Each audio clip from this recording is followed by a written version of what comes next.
What's up guys, welcome back to DeFi Chronicles. In this video we're going to be reviewing some airdrop requirements from past airdrop, for example like Optimism, Uniswap, Arbitrum, so we can have like a guideline of what we should be looking for whenever we're farming an airdrop. So what we're going to be doing as we take a look at the airdrop criteria, we're going to be adding it here, and later if you want you can just take a screenshot, or also I'm going to be adding it in the comment section so you can save it for future, maybe as your guideline for farming an airdrop. So number one, we have here Optimism, which was fairly simple. So prior to June 23rd, 2021, you needed to bridge some funds to OP mainnet or take more than one transaction on the Optimism network.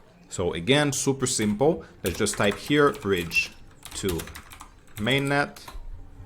And then also something you need to be aware of is that since it says here prior to June 23rd, 2023, all the transactions on the blockchain are public. So basically what they can do is look for everybody that got involved with the project prior to June 23rd, 2021, take a snapshot, and then all the addresses, they will have all the addresses, and then you will be rewarded with some OP tokens. Now, after June 23rd, you can get involved with it. You can even get involved with $1 million and you will not be receiving any airdrop. So that's why sometimes we just have to trust the process, take a few swap, bridge to mainnet, get involved with the project, because usually they will not share what are the requirements to receive that airdrop. So again, we just need to get involved with it, trust the process, and hopefully after a few months, after a few weeks, we might receive the airdrop.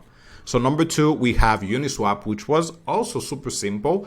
We just needed to get some transactions on Uniswap before September 1st, 2020. And back then, the reward was 400 tokens to each eligible user, and that was worth around 1.2K. If we check that today, let's go ahead and type that. Let's do 400 here. So that is worth around 1.8K today. And back then, for the all-time high, those 400 tokens, that was around 18K. So again, not bad at all. But hey, let's be honest. If I get involved with a project and I receive an airdrop, I don't think I'm going to be holding until 18K, but not bad at all for an airdrop. Next, we have Arbitrum, which is a little bit more complex because we needed to add points. The more points you had, the more airdrop you would be receiving. So the minimum, I think it was around 620, 640 Arbitrum tokens, and the maximum 10,000 tokens. Myself, I receive around 1.2K in Arbitrum tokens. I actually sold all my tokens for a profit of around 1.5K. So again, if you actually receive 10,000 tokens from Arbitrum, that's a lot of money. That is 15K in profit. Back then, if you sold at $1.5 or 1.8K, that is 18K in profit. So super, super great. So for all of these people saying that you cannot make money from airdrop, yeah, you can. Actually, you can. You just need to know the right way to do it. So let's go ahead and look at the qualifying actions. So number one, we have bridge some funds to Arbitrum 1, just like OP. Also, we have taking transaction during 2 distinct months. So that means if we are taking transaction today, we actually need to be very consistent in taking more transactions the next month. Also, we have 6 months and we also have 9 months. So again, getting involved with it and being very consistent is something very important. So we're going to type here, transacted from 2 to 9 months. Great.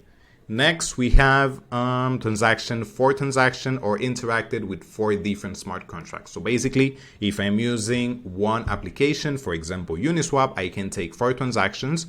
Or if I want, I can just take 1 transaction on 4 different protocols. So that can be Uniswap, SushiSwap, and many others. Then we also have 10 transactions or 10 different smart contracts. Then we also have 25 and 100 or 100 different smart contracts. So let's go ahead and type it here. It was 4 to 100 transactions, 4 to 100 different protocols. And let's go back to see what else we have. Then we have transaction volume, which is probably my main focus always when I am using a protocol, forming a protocol. And transaction volume, even though we're seeing $10,000 in volume, $50,000 and $250,000, we only need, to be honest, like $200 to get involved with the project, $100, and you can reach those amount of money. Because I actually have on one of my account on ZK Sync, I think around 17K in trading volume, and I've never had more than $200. Basically, the goal is for you to take those $200, swap it back and forth to other projects. To other tokens. So basically, if I have Ethereum, let's say I swap it for USDC. Then that USDC, I swap it back for maybe DAI or USDT. So for each transactions that I am taking, I'm adding $200 in trading volume, even though I only have $200 as my funds in my wallet. So again, it is completely possible to reach $10,000.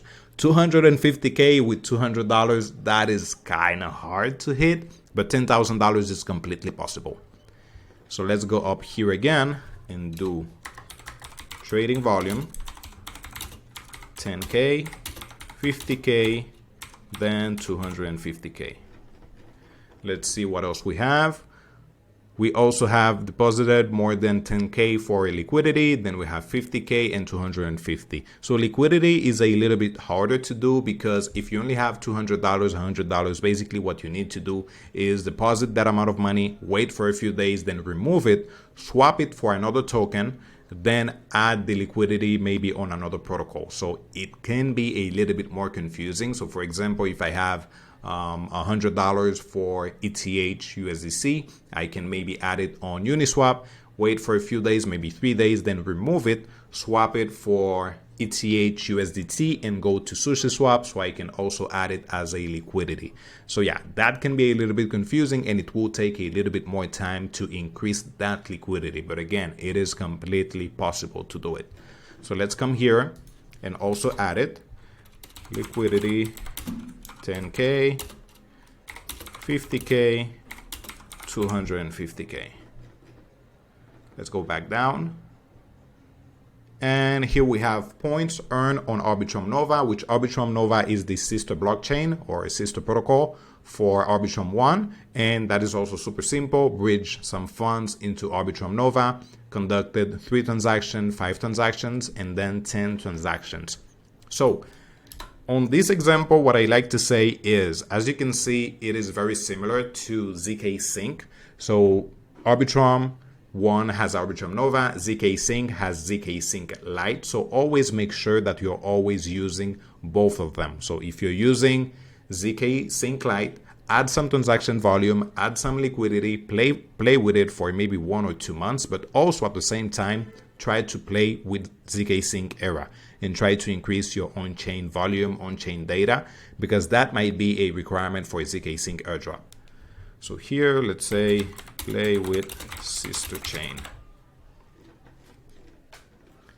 And now we have ZK Apes on ZK Sync. This is a small project that we receive an airdrop just for being active on ZK Sync. I think I had like maybe $60 in the airdrop, but the requirements are pretty good. So as you can see here, it says conducted 1 transaction, 10, 25, up to 100 transactions. So if we take a look here, it is very similar to Arbitrum. So we also have trading volume, 10K, 100K, 250K, exactly the same here. We also have bridge, more than 10K, 50K, and $100,000. That is a little bit more complex when it is for bridging, because if we only have $100, $200, then we actually need to remove that money from the blockchain, then bridge it again to actually increase the amount of bridge volume. So that can be a little bit more complex, but again, it is completely possible. So we're gonna do bridge, 10K, 50K, then I think it was 100K the last one, or 250. Yeah, 10, 50, and 100K. For ZK Sync Era, it was actually the same thing, 1 to 100 transaction, then trading volume from 10K to 250K, and bridge from 10K up to 100K. Then we also have Hub Protocol, which we needed to bridge twice with at least $1,000 in volume added to liquidity providers. So that was a little bit more complex. So with just bridging was not enough. So you actually needed to bridge and then also have $1,000 in liquidity. Then we also have Aptos, which is something very interesting because I've seen a lot of people stating that we cannot make money from testnet projects, and that is fake because Aptos was running on testnet, and many of us, we actually receive around $2,000 in airdrop just for getting involved with a testnet, just for taking a few transactions on Aptos, minting some free NFTs, and that's it. Just by then we received $2,000 in airdrop. So it is completely possible. Then we have Filecoin, we have Avalanche, and we have Solana. It is really the same because here it says participant were required to join the Avalanche testnet, perform various tasks such as running nodes, validating transactions, and participating in network activities. And it is actually the same for the three of them. So here, if it is possible for you to run a node on a testnet project, go for it. But I do know it can be a little bit expensive because usually it is like $50 up to $100 per month. So depending on the type of testnet, if you know it will be a huge airdrop, maybe go for it. Try to run a node because, hey, if you're spending maybe $50 and in return you might receive $2,000 in profit, it might be worth the risk. Then we have Blur, which is an NFT marketplace. And just for purchasing an NFT and selling your NFT, that's it. You actually receive an airdrop. And I know that airdrop was actually huge, a few $1,000s. So not bad at all for Blur. Then we also have ENS, which is just registering your domain name with .eth. And I personally know someone that received around 1.8K. So again, not bad at all, just for purchasing an ETH domain. And he wasn't even farming the project. He just wanted to purchase his own domain and that's it. So he actually received 1.8K for that. So again, not bad at all.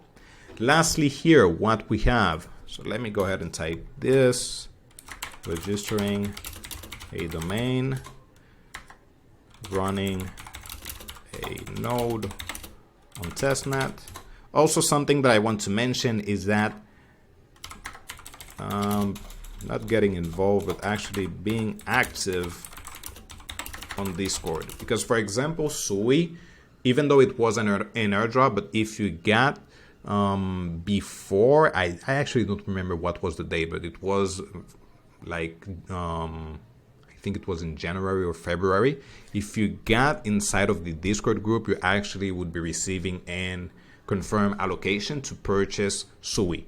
And I think it was like $45 to get involved with it. And you actually receive like 1.5K or 1.8K if you sold at launch. So again, even though it is not an airdrop, but just from spending $45 and receiving 1.5K in profit is actually not bad at all. So always try to make sure that you're getting involved with the project by joining Discord, maybe chatting a little bit, increasing your level and helping as you can. Then lastly, we're going to be reviewing Across, which is also a bridge. So I can just show you in case you're getting involved with a project like Orbiter Finance, maybe Layer Swap or LeFi, just for you to know what you can do in that case. So I'm going to click here.